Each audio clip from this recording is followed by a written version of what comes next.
Sedikit ada pertanyaan untuk Bapak narasumber dalam perealisasian PI 10% ini, adakah satu lembaga yang sudah mengawal permasalahan ini? Itu pertanyaan pertama.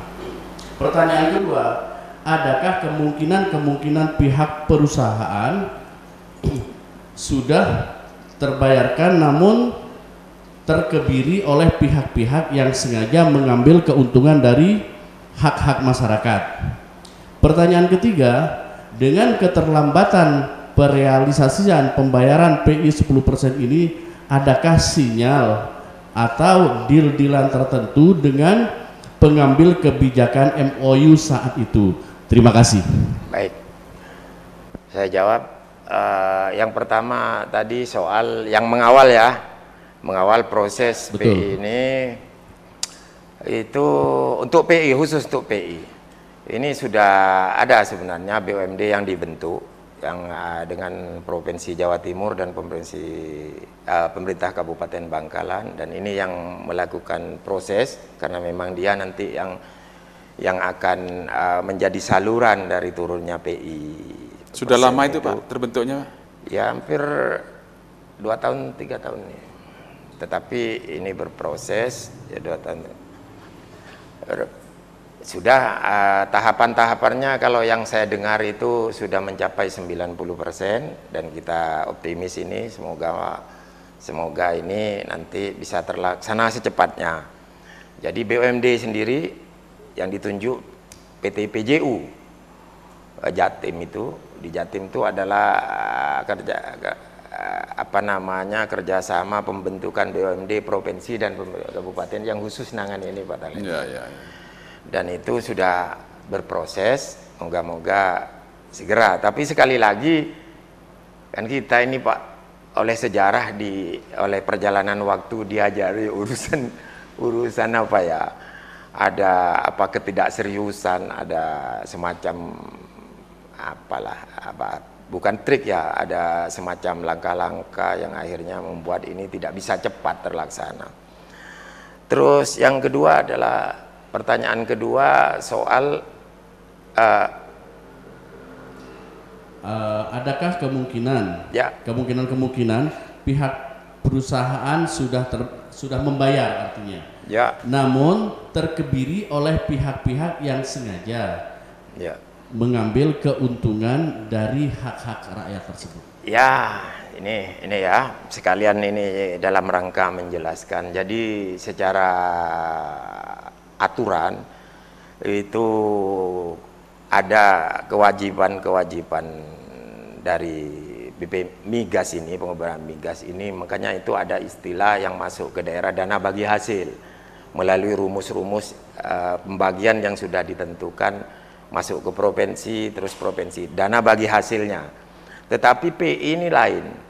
PI ini adalah ini sudah masuk ke pemerintah kabupaten, tetapi tidak melalui BUMD.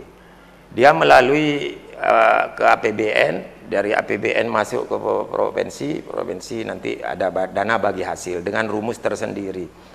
PI ini adalah artinya karena melihat ingin memfungsikan daerah dalam hal pengelolaan, sehingga daerah memiliki kesempatan untuk mendapatkan profit istilahnya, keuntungan juga. Di situ ditentukanlah 10% nih sebagai persentase maksimal, agar hasil dari kelola ini, dari pengelolaan bersama ini, bisa dijadikan tambahan untuk program-program kesejahteraan masyarakat.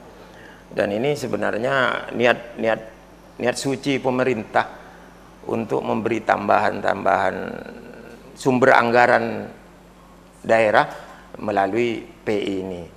Turunlah akhirnya keputusan menteri dan sebagainya. Sebenarnya kalau dana bagi hasilnya secara otomatis sudah masuk dari dulu. Tetapi dana bagi hasil itu kalau ke Kabupaten Bangkalan ini ya tentu ada rumus-rumusnya. Maka dari itu ke daerah-daerah yang ada di wilayah kerja Bangkalan ini ada di wilayah kerja karena itu ada di offshore. Jadi dia bukan daerah penghasil Pak Kaliman, tapi wilayah kerja di Kabupaten Bangkalan, di pantai Kabupaten Bangkalan. Maka dikasih kesempatan untuk ditawari untuk mendapatkan PI. Sebenarnya ini penawaran Pak dari Migas, tapi nggak terlaksana gitu Pak Kaliman. Jadi begini Pak Iksan, tadi itu pertanyaannya sangat cerdas sekali audien ini. Betul. Yang ditanyakan itu dia ada kecurigaan gitu loh maksudnya Pak Iksan. Ya. Jangan-jangan ada pihak lain gitu loh maksudnya. Ya. Ada pihak lain yang mensabot. Ya. Betul. Lah itu yang Betul. dimaksud ini Betul. audien ini Betul. cerdas sekali. Itu dia curiga gitu loh. Ya, itu. Maka dari itu juga ada pernah yang disampaikan Presiden itu tentang tata kelola migas itu karena melihat ada sekian kebocoran karena terjadinya rente dan lain-lain itu di sektor migas ini.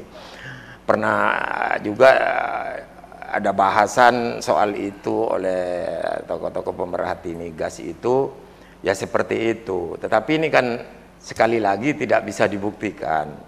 Tetapi apakah ada seperti itu, tentu ini ya saya kira nanti ini menjadi, karena pemerintah sendiri juga tidak bisa membuktikan ini. Tetapi sempat diwacanakan akhirnya ada tentang tata kelola ini agar dibenahi. Ini Presiden yang ngomong. Jadi dari kata kalimat itu tentu Presiden sudah mendeteksi. Ada sinyal. Ya, mendeteksi. Sinyal yang dimaksud audien tadi itu ya, gitu. Biasanya di Ya. migas itu sangat Kalau subur sekali. Kalau mau bicara lebih lanjut dari bahasa gelap-gelapan ya bahasa mafia migas itu kan sangat kuat. Jadi gitu audien ini sangat cerdas, ya, Pak. Gitu loh. Jadi saya menjelaskan bahwa dana bagi hasilnya ini sudah masuk ke APBN dan turun kembali menjadi anggaran dana bagi hasil migas. Tetapi nominalnya ya tentu kecil sekali karena ini di sini bukan daerah daerah eksplorasi ya, cuma wilayahnya ada di wilayah Kabupaten Bangkalan gitu. Jadi bagi hasilnya itu berbeda, ada rumus-rumusnya. Tapi kalau kemungkinan itu ya saya sendiri juga tidak bisa jawab karena negara juga tidak bisa menjawab yang namanya mafia migas itu. Betul. Saya hanya fokus ingin bicara soal PI. Oke. 10%-nya ini. Yang terakhir tadi itu Pertanyaan yang terakhir, dengan keterlambatan perealisasian pembayaran PI 10% ini, adakah sinyal atau deal-dealan tertentu dengan pengambil kebijakan saat MOU, waktu MOU saat itu? Ada nggak kemungkinan ada deal-dealan tertentu? Ya, sehingga memperlambat proses-proses ini semuanya. Justru itulah yang kita khawatirkan. Ketika sesuatu ini tidak jelas, maka ada peluang dugaan-dugaan kan dari masyarakat seperti itu. Karena kita tidak terlibat dalam hal proses-proses itu, segala sesuatu itu bisa saja terjadi, Pak Tablet. ya. Karena kalau bicara soal konstruksi mafia migas tentu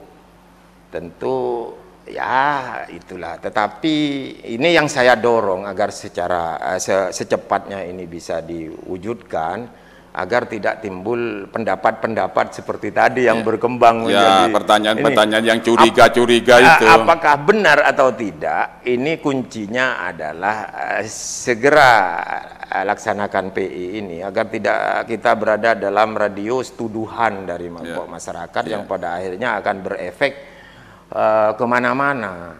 Dugaan-dugaan itu kan macam-macam. Kita tidak bisa jawab tidak, juga tidak bisa jawab iya, karena yang namanya wilayah abu-abu ini kan wilayah gitu ya. Semoga aja SKK Migas, PT PHWMO dengan ketulusan hati segera bisa memandu BUMD, pemerintah daerah untuk mendapatkan PI 10% ini dan bisa segera direalisasikan kepada masyarakat, karena memang betul-betul ya itu butuh semacam apa ya, semacam kekuatan. Nanti kalau memang Permen 36 2016 ini dalam rangka untuk mengangkat kesejahteraan masyarakat melalui PI, ya tentu ini harus dieksekusi secepatnya. Lain halnya apabila ini hanya dijadikan lab service katanya teman-teman. Dan kami di SB ini Pak memang tidak menutup kemungkinan memantau ini, dan juga ya ada kemungkinan juga melakukan gugatan karena masyarakat boleh saja. Apakah nanti mereka dianggap punya legal standing atau tidak ini urusan nanti. Tetapi legal standing sosial sebenarnya mereka miliki karena mereka yang mendapatkan dampak langsung dari proses negatif, dampak negatif dari adanya eksplorasi ini. Tentu ketika ada dampak negatif dari sebuah kegiatan ekonomi yang berupa pengeboran dan lain-lain, maka seharusnya mereka juga sudah mendapatkan dampak positifnya. Dalam hal ini dari PI 10% ke daerah ini. Itu Pak Tariman. Itu. Saya rasa Kira pertemuan ini kita cukup sampai di sini. Mudah-mudahan bawa maslahat yang betul-betul sesuai dengan harapan masyarakat Bangkalan dan sesuai dengan harapan Pak Iksan tadi.